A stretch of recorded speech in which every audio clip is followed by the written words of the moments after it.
Right. All right, we're good to go. Well, thanks everyone for coming out tonight. Tonight is Frack's last town hall of this election season. Uh, we have the three candidates for the Northeastern Province with us here tonight. We have Stacey Jordan, Monica Monroe, and James Coon. Right now, all three of them are going to give a 3-minute pitch of their campaign and who they are and whatever they want to say, and then we'll go into the Q&A portion, and then some fun questions to wrap it up. And I think first up, James, you're up. All right. Well, thank you, everybody, for being here tonight. So, um, let's see here. All right. So yeah, basically my platform focuses on transparency, accountability, improving DEI, and engaging our brothers wherever you may be in your fraternal experience. But how do we get there, and what do we have to do to make those things a reality? So first is improved communication, upward and downward. We need to actually ask our brothers how they prefer to be communicated with: email, Facebook, IG, Discord. Um, combination of those, something in between. Do they want town halls? Do they want uh, fireside chats, podcasts, something along those lines? Whatever it is, trying to, when we figure that out, just being able to engage brothers through those avenues and act on those preferences to ensure that our brothers are being heard. Secondly, providing opportunities to those that are looking to lead and run with ideas that matter most to those in our province. So by implementation of a strategy I used as the individual discipline policy task force lead, I believe that we can capture the diverse perspectives of our brothers and assemble our provincial committees in a way that will provide equal representation for all Northeastern regions and brothers from various walks of life, and whichever, wherever they are in their fraternal experience. So the committee structure, coupled with effective communication, can better represent the voice of our province, and better promote further engagement of our brothers and ensure that brothers believe it when we say that Delta Sig is for life, as they will have experienced their voices being heard and have been able to see actions being taken to address the areas that matter most to them. So now, why am I qualified to lead the province to accomplish that, as well as serving on the National Board of Directors? I've earned my MBA. I've led in Delta Sigma Pi as an RVP for the past 4 years. I'm the IDP task force lead, as I mentioned. I've been a DD for multiple chapters, one being a colony in the South Central Province. I've held various collegiate chapter offices, including chapter president. And so I understand what our leaders are going through on the day-to-day. So I also hold various leadership roles within my local rec hockey league. I've worked for Disney. I've been a quality auditor, an occasional actor, and I'm currently a stay-at-home dad to my 5-year-old daughter and a husband to my wonderful, wonderful wife of 13 years. So in each of those roles, I've been tasked with balancing life, relationships, work, volunteer or otherwise. And I've been responsible for ensuring the well-being of the various stakeholders. So I've been able to think and plan at a high level, provide guidance and leadership on a one-on-one basis, and do the same at levels everywhere in between. So I'm not shy of engaging in difficult and sometimes awkward discussions, because there's always an opportunity to learn from each other, and we shouldn't be afraid to engage in those types of conversations. So lastly, as any good leader should know, it takes more than their own perspective to successfully obtain the goals of a group. And that's why I truly believe in me before me. It isn't so much about my vision, but rather our vision for the Northeastern province. And I hope that you put your belief in me to work towards and accomplish that vision. Thank you all. Awesome, James. Thank you for that. Stacey, you're up next.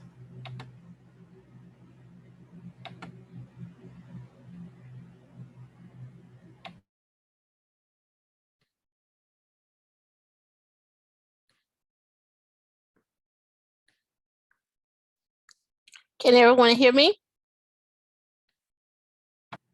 Yes. Great, thank you. Good evening, brothers. I want to thank everyone for taking time out of their busy schedule. Today, I want to give you why elect Stacey Jordan as the next Northeastern Provincial Vice President. Currently, my professional experience, I work in the IT field for the federal government. I'm a supervisory IT specialist. Basically, I manage, mentor, and lead staff of 3 to 5 people on a daily basis. I also worked as a subject matter expert in information security from 2015 to 2017. I'm currently have 2 IT security certifications, and I've been in the IT field since 1995. And so one of the things that we learned from the pandemic is that our technology really needs to be looked at more out of a special project to be a mission critical activity. In my role as a technology supervisor, that's what we consult with our auditees to make sure that they're doing things in a safe and productive manner. In terms of my fraternity experience, I've served in 2 provinces, the Southern Province and in the Northeast. I've been district director in a variety of different chapters in both provinces. I was a provincial alumni development chair, and I've been a member of 2 national committees, both the alumni development and community service. In terms of senior leadership roles, I was the Capital RVP from 2009 to 2011, and I just completed 6 years or 3 terms as a Leadership Foundation board member as a trustee from 2014 to 2016. I have participated in 2 task force activities. One is the resource management from 2003 to 2005. That is the group that created the chapter crowds in the original initial disciplinary policy. And it also was one of the DDs that was responsible for the VP Scholastic and Awards update. They picked about 5 or 6 DDs to work with the collegiates across the country to do a refresh. And in advisory capacity, I provided my professional skills to update and work with central office to create the upcoming Delta Sigma Pi privacy policy that will be rolled out this fiscal. My fraternity recognition. I've been DD of the Year in 2 different provinces, the Atlantic Coast, which is in the Southern, and Capital. I've been a Golden Council member since 2011. I was bestowed Trustee Emeritus since 2020. I received my Silver Helmet last Grand Chapter Congress for 25 years of service. I'm a member of the Delta Sigma Investment Roundtable, which is at least brothers who have pledged to give at least $1,200 to the Leadership Foundation every year.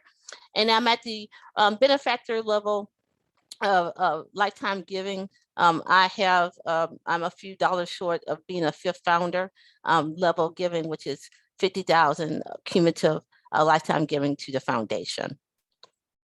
So my platform is in 5 different areas: communication, member engagement, membership growth, member education, and organizational excellence. Communication is one of the things that, as we've been talking with brothers, they want more communication, and communication talks adheres with transparency.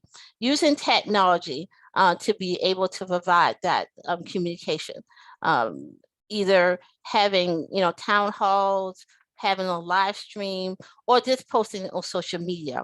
Communicating information to brothers is key. And also having the ability to send emails or anything like that to ensure that our members understand what's going on with the board of directors. And being communicative is also understanding about an open door, being able to provide a means where brothers can provide their ideas. Because there is no I in team. Team Northeast will be a team. In terms of member engagement, there's various ways to engage our membership. One of them is partnering with our alumni chapters to ensure that activities that they want to do on a provincial level is spotlighted and encouraging those activities. Also engaging our collegiate members in activities at the provincial level, whether or not that's being on a committee chair or continuing the practice of having peer-to-peer activities at our in-person events. Membership growth. This is the area we want to grow in two ways. Our collegiate chapters, utilizing some of that growth opportunities through our historically Black colleges and universities, and looking at some of the top schools within our province for membership growth, and also in alumni chapter. We have several areas in our province where we have a lot of Delta 6, however, we do not have alumni chapters. So working on growing the base of alumni. In terms of member education, the fraternity has a lot of national initiatives in terms of volunteer leadership, but again, also using peer-to-peer networking within the provincial leadership team, within the presidents and officers at the chapter level, and also member education in respect to the alumni chapters, being able to be education in terms of professional speaking opportunities so they can educate our collegiate members and maybe be a mentor to them as well. Organizational excellence. This is where the committee structures go in, having a diverse leadership in respect to our committee structures, being a beacon for individuals who want to volunteer and serve within the province. Like the Leadership Foundation has done before, where we're wanting to match donors' passion to what they donate to. I want to match brothers' passion and service to whatever they feel they both, really fit the need for our organization. So don't miss your shot to vote for me, Stacey Jordan, to be the next Northeastern Provincial Vice President, and thank you for listening.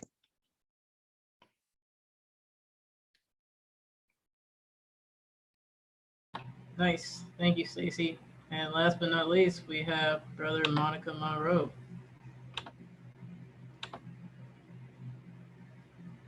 Hello, everyone. Good evening. Thank you all so much for joining. I hope there are as many joining on Facebook Live and other streaming as we have here tonight. Thank you guys for taking up your Wednesday evening to be with us and hear all three of us in our similar but certainly passionate platforms. My name is Monica Monroe, for those who don't know me. I am the Regional Vice President for Capital, and I have been in that role for approximately 4 years, actually almost 4 years, as we come up on to GCC this year. And I have had the wonderful opportunity to serve this region and to talk with collegiates, talk with alumni, get to know what our region is about, and get to know the true spirit of Team Northeast. And working with the RVPs and this team the past 4 years has been quite a journey and quite incredible, and I am very thankful to be on it. As Jim and Stacey have both highlighted a lot of the things that we would all like to see in our province, I think I certainly am on the similar agreement with both of them in some regard, with a lot of the initiatives that we would like to see happen within the at least next 2 years in our province. We talk about communication. That is certainly definitely universal between all of us. We want that communication to happen, but what does that communication look like exactly? And how do we define it? And what is that need?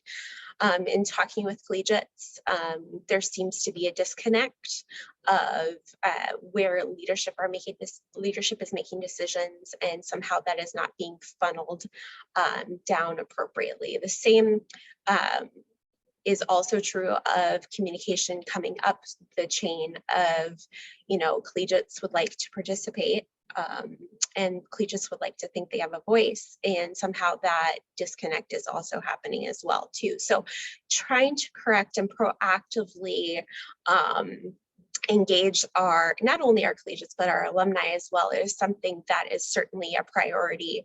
How we do that is going to be a different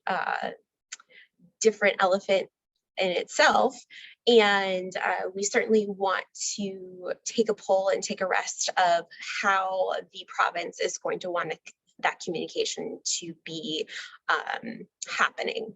There's going to be a lot of different initiatives to where we are going to try to get that communication to come better. I think one of the best ways that we're going to be able to do that is I plan on to create a communications and marketing chair for the province that will include the chair as an alumni, but also it will include certain people or certain regions, certain collegiates, certain alumni from the province to be in charge of that and to make those decisions as we move forward. Because honestly, if we don't include the voices of our province at this time and really start to listen, we've already seen a little bit of that disconnect in the past 4 or so years. We don't want to lose that. And so we have to be proactive in that. We have to step up.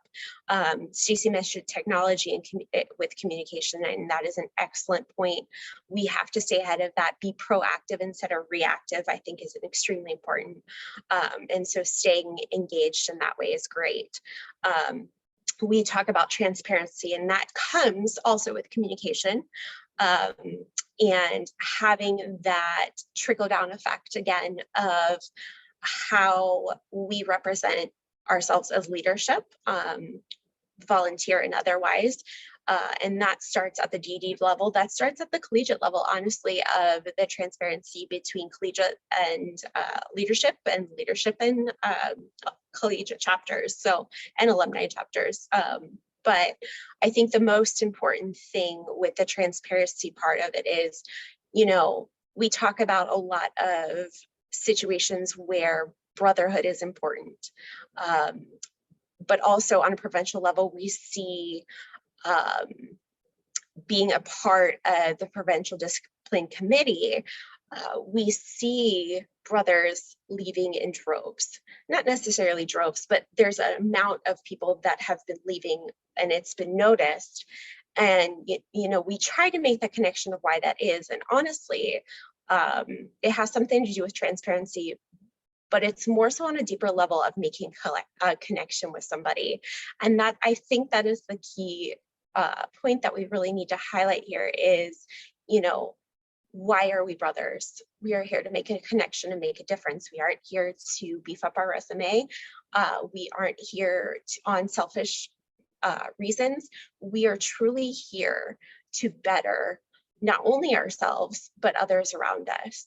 And how do we do that? We start having conversations. We start having roundtable discussions about how we can do better. We start having roundtable discussions about realizing our mistakes and admitting those mistakes and putting a projection out there of how we can do better in the future.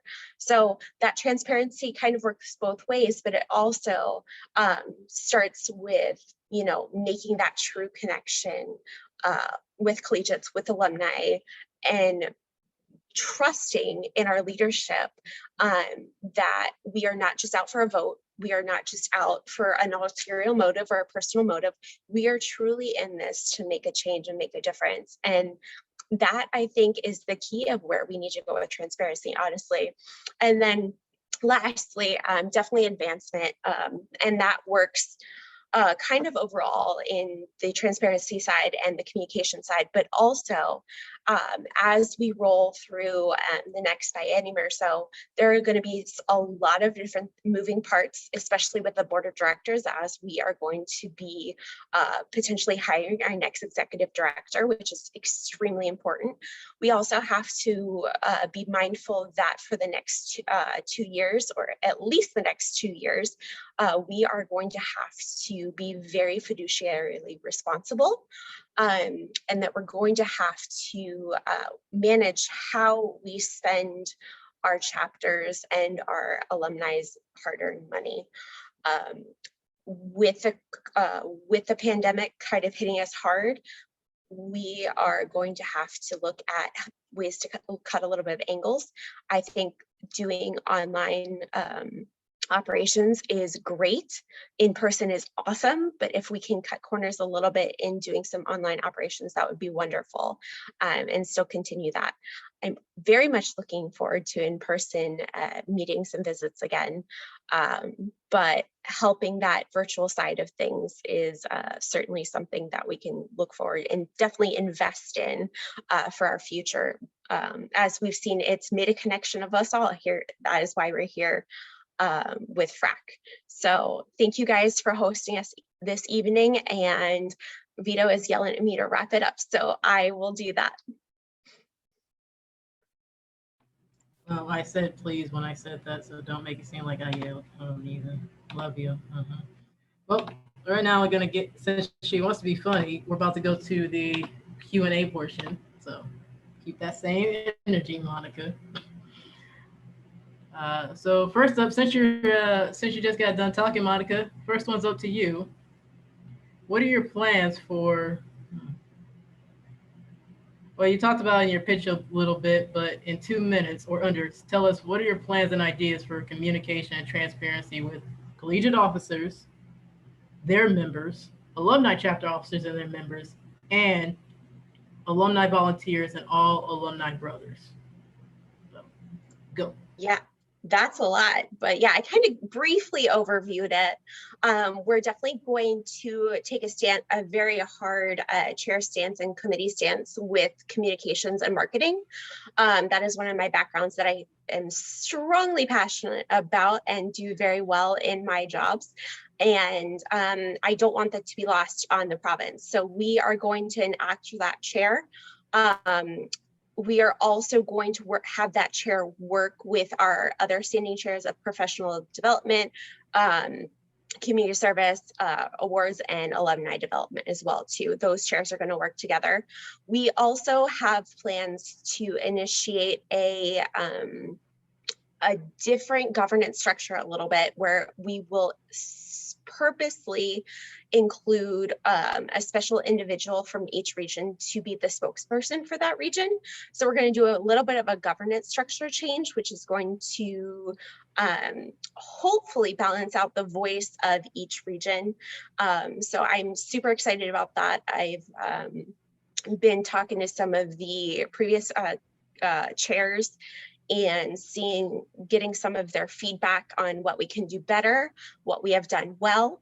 One of the biggest things that that one of them mentioned was that collegiates don't even know that they can be a part of our committees, which I think is a big thing.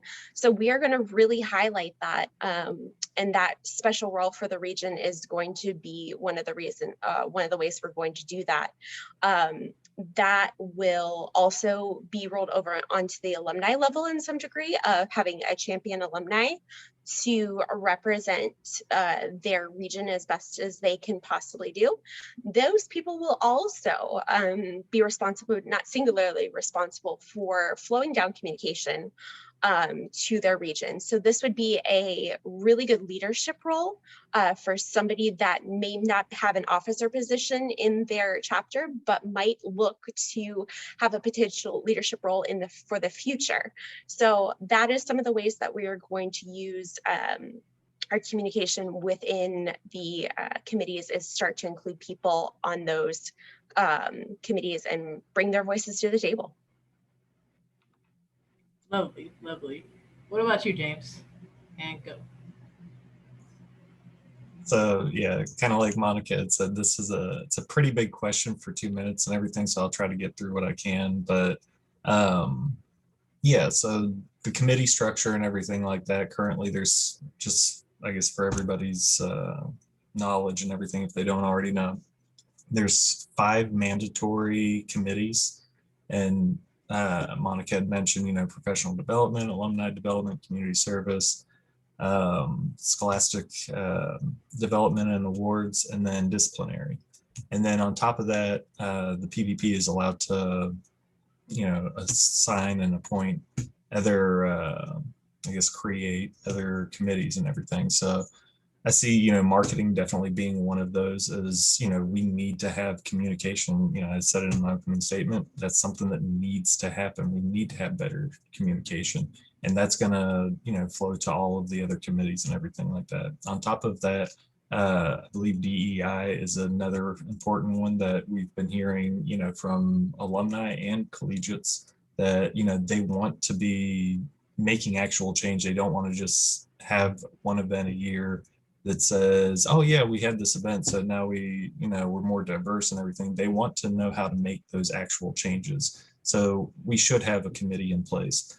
I know that me personally as RVP, I was considering trying to do something along those lines. And then I had heard that we have a DEI task force. So I was kind of like, well, before I go creating something and then they just come back and say, hey, don't do that. I'll see kind of what the DEI task force comes up with. And I've seen, it's kind of a long process and everything. So regardless, if there isn't anything in place, we need to have something in place until we have something that's given to us from the task force. So having those different committees in place, I'm counting 7. So the way that I'm kind of envisioning it is to have somebody from each region on each of those committees, and then have somebody from each region to chair one of those committees. So then this way, going back to equal representation, since I can remember, it's a lot of, if the PvP is from a certain area, you tend to see people from that area that are on those committees and everything like that, because it's a lot of who do you know and everything. If we have improved communication, we can reach out and reach more of our brothers to find out who wants to be in those positions, who wants to have a voice, and there's only certain committees that are allowed to have collegiates, other ones are alumni only and everything. So obviously, that kind of changes. But within that, we need to make sure that we're, making those, aside from being diverse regionally, we need to be, also taking into account all of the different nuances, the different backgrounds and experiences that those brothers have. So then this way we can make those committees be more representative of the province. Sounds exciting, James. Stacy, up to you. Thank you so much. So I think you will hear that everyone is going to have a communications and marketing committee. That is a given. I think we've mentioned that, all of us, in previous town hall settings. What I want to also do as a part of communication is encourage people to send ideas to me as a PvP. As a supervisor, I have an open door policy. I get feedback from staff every day, good, bad, or indifferent. So really having that open door or open email or DM policy, and also have a way that if you don't want to send something directly, have it anonymous, so that you can have an anonymous Dropbox that people can have that information sent, so that if they want their privacy protected, is there, and have the communication and marketing committee go through that anonymous feedback and see ideas that we can implement. Well, also in terms of communication, one of the things that we talked about is transparency. Discussing recommendations to the board with the leadership team, the provincial leaders who will work with their district directors, and also put something out that, again, if it affects a specific chapter, talking with them directly so that they know that the PvP is made aware of certain things and has that one-on-one. Because I wanted to be someone, when you talk about communication, we're talking about trust. People don't trust you if they don't see you, if they don't have a relationship with you, and they don't know you. So again, I love technology. Technology is what I get paid to do. But I also know it's the in-person, in touch, personal things. And again, using the committees as a means to communicate. Again, having one-on-one relationships with the alumni chapter, because a lot of times the communication might be at a certain level, but when they go to someone as a resource that person doesn't know, that's where the confusion lies. So if everyone's aware of what's going on at a regular basis, there's no issues, there's no sense of we didn't know about this, again, historical information. Sometimes you have to give people the background on decisions and how they're made, because sometimes, because of the fraternity process, it may take a long time to make a decision. So being aware of what happened before and communicate that information so people know that decisions are not made in a vacuum. But again, communication is through an open door policy, having the correct committee structures, and having the opportunities and avenues for people to communicate to make sure that everything is there. Thank you. Great. I guess that means they can call you, beep you if they want to reach y'all, and y'all gonna answer. Is that what y'all basically saying? Yes. At least for me, I can only speak for me. I can't speak for others. But if people send a message, oh, I have a BlackBerry. I know that's an old school, but that's actually a smartphone. That's the first one. You get email and texts and all of that to that. And so, communication is key. Gotcha. Gotcha. And Stacey, we'll start with you for the next question. What do you believe your childhood self would think of you today? I was a smart person, a nerd. Actually, I would tell people, and some of my close friends will tell you this as well. I knew in high school that I wanted to be in the computer field. And so I've actually been working in my field that I have wanted to be in since my junior year in high school. So my childhood self would say, wow, you still doing this. I was a junior in high school when WordPerfect and computers came to our high school. So I installed the first set of computers at my high school. I'm from a small town, Georgia, Savannah. So I would never dreamed that I've been able to go to Manassas, Gettysburg. I have a minor in history. So between work and personal and fraternity, we had Delaware in our region back in the day. And so being able to go to Delaware and all of those cool things, to be able to say, wow, a small town kid has traveled 4 continents and 45 states in her lifetime. And I think, my childhood self would be pretty proud of that.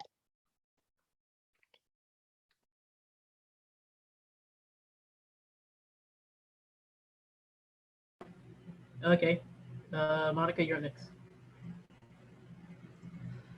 Awesome. What would my childhood self think of me now? I wanted to be in the wedding and hospitality industry since I was 16 years old. So kind of like Stacey, I learned at a very early age of what I wanted, or little semi-early age, not 5 or 6, but yeah, when I was younger, that 15, 16 mark, I would be calling wedding professionals to get on their roster for, getting my certifications for the wedding industry. And they go, how old are you? You're 16. Why don't you wait till you graduate first? But I had that much of a passion to be in the industry. And so looking back, I would have never imagined that I have done all the things I've done. Starting my own company was the most eye-opening, most terrifying thing I've ever done in my life. And then I went at a second round during COVID and started my own business again with the travel industry during COVID.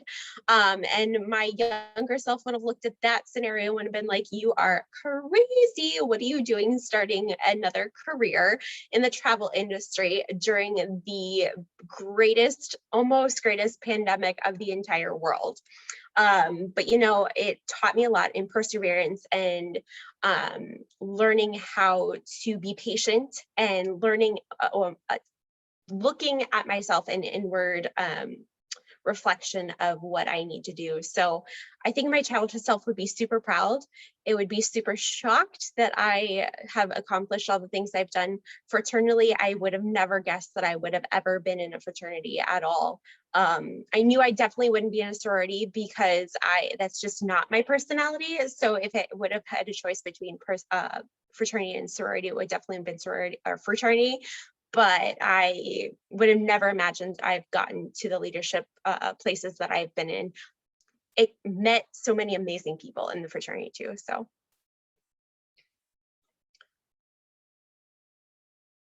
Your turn, James.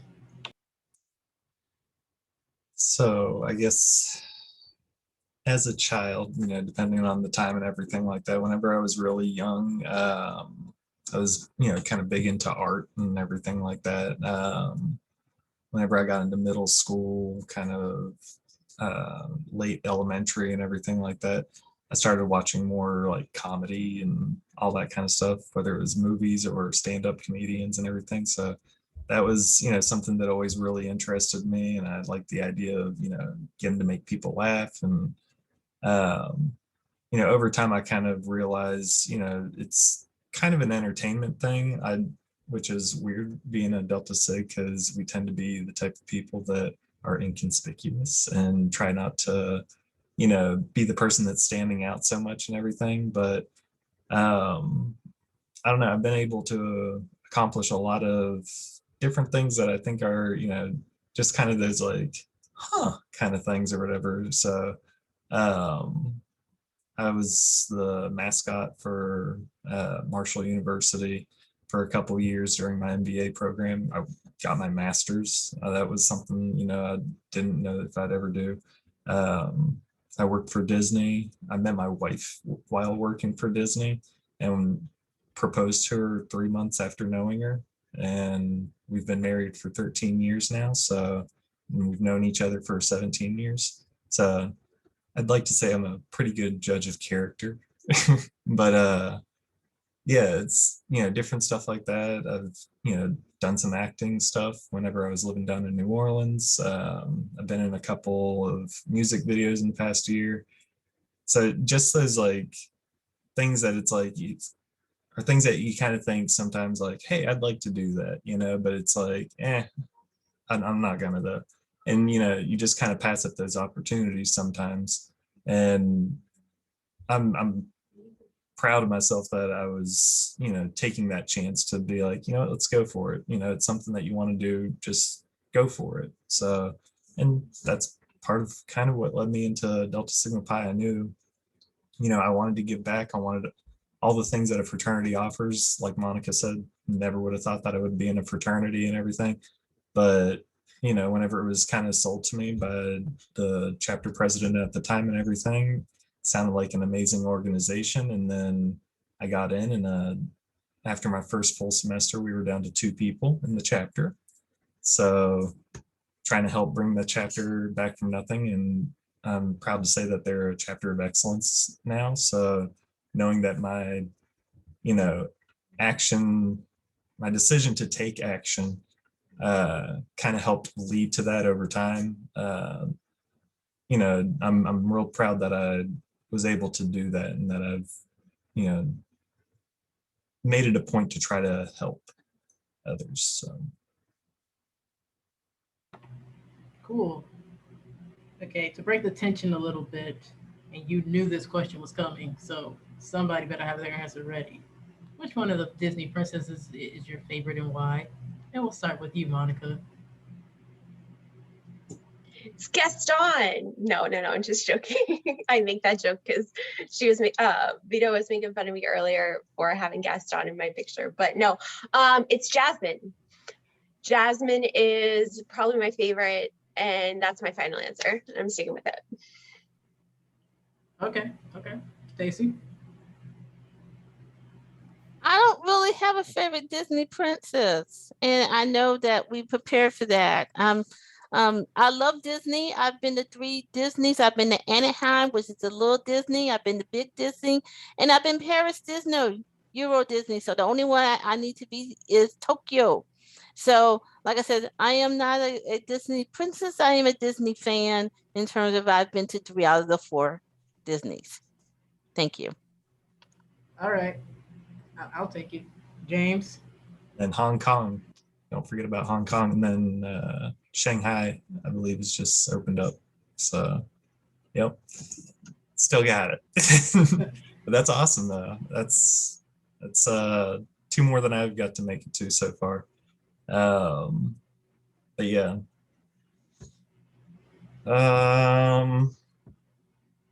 Yeah, it's hard to pick one and everything like that. It kind of depends on when whatever my daughter's watching and everything like that. That's the one that I have to play along with and everything. I know she was Moana for last Halloween and everything, so I got to be Maui, and yeah. So we or not, excuse me, Chief Tui, I should say, and his wife. That's who my wife was. So, but yeah, so I'll say Moana just because the tunes kind of stick in my mind and everything like that. And I got my daughter a little music box that plays the Moana song and everything, so it's kind of special. I just knew he was gonna bring his daughter into it. I think we all knew that one. But staying on the same token, you guys are all part of the FRAG group, meaning you're all part of one of our subsidiaries, the DSP Foodie Club. I ain't gonna bring the pot. Cody may want me to bring the pineapple question, but we've had new catastrophes come into the FRAG chat today. Does kiwi belong on pineapple? Yes or no? No explanation. Go, James. Does kiwi belong on pizza, and a savory pizza, not a fruit pizza? Yes or no? I've never tried it, but I'll try anything once. I don't think it belongs there, but we can try it out. No, it's too bitter just to help you with kiwi. It's great in key lime pie, but not on a pizza. I mean, yeah, I know what kiwi tastes like, but I'm just it's saying, green. It's a kiwi pizza, a cheese pizza, and somebody put kiwi on it. Okay, so, no, I didn't see that, but no, I love key lime pie, and maybe the juice of a key lime in a margarita, but not necessarily on pizza. We've hopefully it's not another collegiate chapter that has done that. Because unfortunately we've had some of those issues. So I'm sorry. They are not in the chapter she is referring to is not in the Northeast province. So it's all good. Monica, are you with your counterparts, or are you saying you would eat it and you think it personally, I do not agree with it. However, I will say this in the spirit of being diverse and inclusive, you have to at least try it once. Mm-hmm. I would personally never do it though. So that's just me. Okay, let me change this. If you had it in your power, would you have a kiwi and cheese pizza at the provincial banquet instead of the chicken? Yeah, you know why? Because, well, there's a lot of reasons. No, I wouldn't. I'll let you talk, Monica. I was going to say, I think I would, just because I think the reaction would be a little bit better than, ew, why is the chicken so like soupy and gross? And why did my noodles have 6 inches of water in them? Stacey said, no, James, what you got to say about that? I mean, it would depend on how much the cost is, honestly. Like if it was free and somebody was like, hey, why don't you try it? I'll try it and everything. But if it was like at the provincial banquet? No, well, I'm saying first personally. Oh. If somebody was offering it, I'd try it and everything like that. But if I'm ordering like dinner for my family and everything like that, I'm not going to say, hey, you know what, we're going to try this or whatever. I'm not going to waste money on that. So if the opportunity's there, I'll take it. As far as the provincial side of things, like Monica said, I think it's one of those things, it can be a conversation starter. It'll be one of those things that people will definitely remember, like hopefully you would think, you'd want it to be the sessions and everything like that. And, everything that's going on during the banquet and not so much the pizza, but I think that's one of those things that people remember. Hey, you remember that terrible pizza that was there? Yeah, why did they get that? Well, because Jim decided. Can I add a little clarity? A little clarity to my answer? I want people to have substance.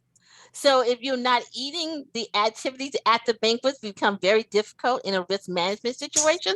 So I want some substance. Even if the chicken is a little rainy, they at least have some fruit, vegetables, and rice. Okay. We can't go with, we just have to, just knowing how banquets end, you have to have something to ensure risk management. Kevin, I don't know if depending on who gets the seat, I don't know if we need to attend that banquet. Last serious question, and definitely keep this 1 or 2 minutes because we're running low on time. Starting with you, James, why do you truly want to be the next PVP of the Northeast, given what what we're about to go deal with? I know what it's like to be in a struggling chapter. I know what it's like to not receive a great experience that brothers are looking for. And I want to make sure that I'm doing everything that I can to make sure that everybody can have that ideal experience where they aren't trying to struggle through everything. Um, like going through that experience, it definitely gave me a lot of different experiences because I had to, get up and get going to get things started, or else, the chapter's kind of getting shut down, but at the same time, I feel like you can learn so much more as a group of brothers. You can have a much more fulfilling experience. You can understand how you can utilize your alumni network and everything so much better whenever you aren't struggling to try to meet those, kind of base minimums and everything. So that's why I would like to be PvP is I want to make sure that people are getting the best experience out of Delta Sigma Pi as possible. Stacy? Thank you. There's a couple of different reasons why I want to be PvP. One, having my experience being on the other board of the fraternity, we went through transition, and I would love to use that experience to transition our new board into getting out of the pandemic, because professionally I'm doing that with my staff transitioning. And of course, we will be hiring a new executive director. But I want to be a role model. I want people to look at me and say, hey, if she can do it, I can do it. I've wanted to be Northeastern PvP since 2013. And that's a long time to have an aspiration and a dream to be in a leadership role, to be the next leader. And so really showing that, do hard work, determination, and preparation and experience, that you too can be the leader, and again, be a role model, bring more people into the leadership fold who may be on the fence because they see someone like myself as the leader and at the board of directors table. Okay. And Monica? Sorry, I'm dying over here. So if I mute, I still understand it's my 2 minutes, but I've got soda right here. Apparently it's not working. And sugar-free, so that's not making me cough. But anyway. Stacy, just go check on Monica. She's in your region. Yeah, it's gonna be a long 2 hours. But anyway, yeah, one of the reasons, I think if you talk to any of us, because we have been in a leadership role, this is certainly not an aspiration of personal gain. Because if you are in a leadership role, you already know that this is going to take a toll on your mental, your professional, your personal health sometimes. And it's definitely a sacrifice of yourself. So I feel like it is not for personal gain, but kind of along the lines of what Stacy says, we've talked to collegiate brothers. We have heard what they have had to say. For me in my RVP role, it's been for the past 4 years. And, wanting to be the bridge between their wants and their needs to make sure that our fraternity is progressing to the best that we can be. And so definitely not a personal thing at all, but more so to help our province, come to that understanding of excellence and getting to achieve that mark of, we have some things we need to work on. We have some goals that we have in mind. How do we get from point A to point B? In my job and in my role, I do a lot of facilitating of getting people from point A to point B. And I also do a lot of background work of what does point C through Z look like, just in case point A and B don't work out. So helping facilitate, not necessarily overlording the province, but helping to facilitate change is something that I'm super passionate about. I love mentoring people that come to me, that's one of my greatest passions in life, is to sit down and ask a collegiate what they want to do with their life, because I was asked that question and it changed my life. So creating change, not only for collegiates, not only for our alumni, but for our province as a whole, I think is why I'm so passionate and why I am so engaged with wanting to be in this role as provincial vice president. Oh, they all want it, but only one of them can win. That's so sad. Well, I guess I can speak on behalf of all the brothers here that we hope you all stay active, no matter if you win or lose. And since this is the Frack Tavern, your Frack leadership has a question for you before we go. DSP speakers, DSP serves, the DSP foodie group, and the Frack group itself. Which one is your favorite Frack Facebook group? Starting with Stacy. You don't have to Actually, tell why. Actually, I will tell why.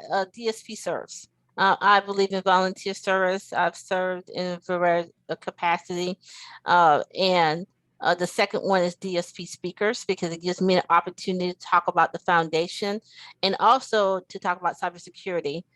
So I've gotten more and more opportunities to talk with chapters about going into the STEM field, because we need a lot of females, we need a lot of people of color, we need a diverse amount of people to go into those fields, because we all want to save people from hackers. We all want to make sure that people don't click on the wrong emails.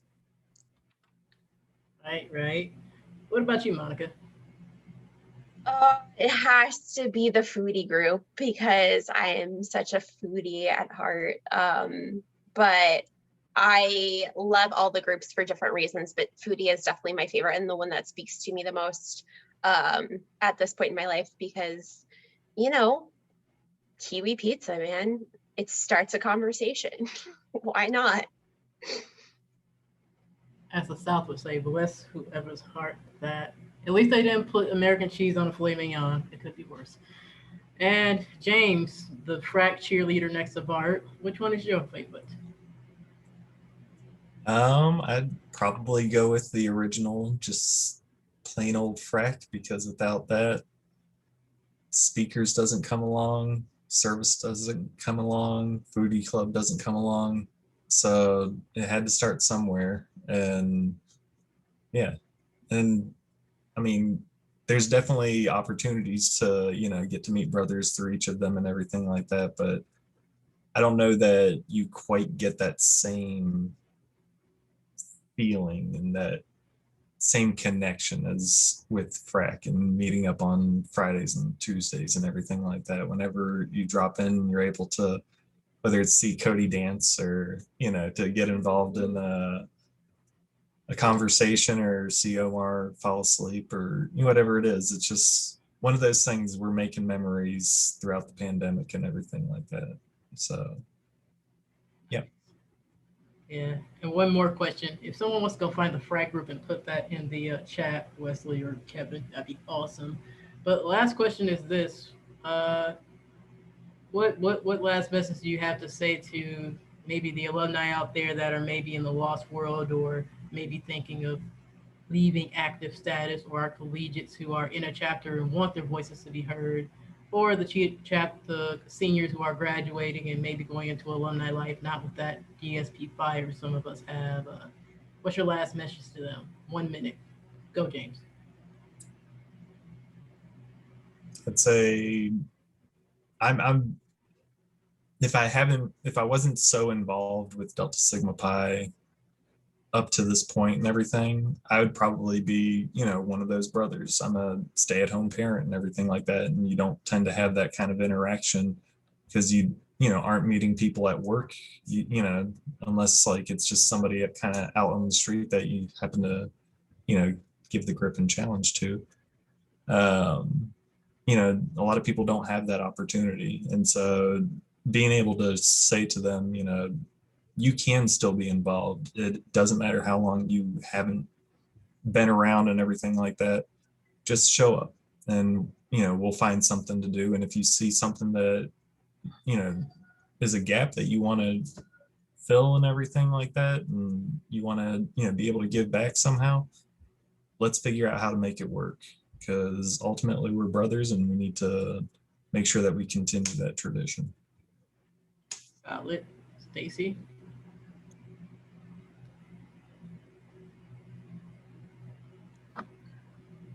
I think the one thing I want to leave with people is I've been very fortunate that the fraternity has given me opportunities that um, never would have happened. You know, Delta Sigma Pi allowed me to be from being a shy person. I know people don't believe it, but a shy person to being able to be comfortable in my skin. I was able to move to the DC area because of my Delta Sigma Pi network, going to national events. And so even though you may not have had a good experience as a collegiate, going to a Grand Chapter Congress, meeting brothers at an airport, showing them that really it's, those, it's not just for 4 years, but for life. I'm very fortunate. One of my sisters is a brother. And so she's gotten a little bit more active because she's seen me be active all of these years. And the one thing I want the province to know that for me as a person, I have brothers that are friends all over. And really the network, the brotherhood or the fraternity is that network. It is the people who you may need some advice. They may only met you one time, but they will still help you because you are a brother. Awesome. And Miss Monroe, you're up last. All right. What I would say to the alumni that aren't as engaged or the lost ones are thinking about, where they want to go, don't let the past determine your future. There are a lot of things that are changing in this fraternity. And that definitely doesn't mean getting involved means that you have to speak in front of someone, or that you have to be a leader, or that you have to necessarily even be involved in a local alumni chapter, as we've seen with FRAC. There are a lot of different ways to engage, and there are a lot of different ways that you can make a difference. That doesn't necessarily mean serving. That certainly doesn't mean a financial obligation. I think one of the things that I brought up earlier is we're losing a lot of people because we don't place value in them. And so in order for us to place value in them, we have to offer them something way beyond their financial obligation or their leadership obligation. So be hopeful that people value you. And then also take a look at that and, start maybe investing in other people of bringing that value out in them. And you'll be surprised how investing just in one person can make or break, a alumni chapter, a different organization. So it's all about your perspective and what you want out of it. But definitely don't let the past of whatever you experience hinder your future with as a brother, for sure. Awesome. Those are great answers. All right, we're at the bottom of the hour now. So one, I will say, I think we have I think we have 3 of the provinces on, and I know there's at least 15 people that were watching on Facebook, so it's going to go out to a lot of people. Great job to you guys. And based on your last answers, I don't know about you, Sarah, Cody, but I think they've been hanging out with Frack a little bit too much because that answer sounded like a Frack answer to me, but that's all right. Well, I'm going to stop the recording, but thanks everyone for coming out. Thank you, candidates, for taking your time. If you guys want to reach out to them, just look them up on Facebook or Instagram at their names as they are on the screen. You will find them very easily if you want to talk to them or find out more about their campaigns. Also, Frack, the first virtual GCC is next week. It's finally here. This Friday, Frack is having their pre-GCC kickoff. All the alumni and collegiate brothers are invited. It's going to be a good time. Make sure you attend GCC so you can know what's going on. And it's going to be a good time. So thanks, everyone. I'll stop the recording. We can hang out for a minute and stay fracking and proud to be a Delta Sig.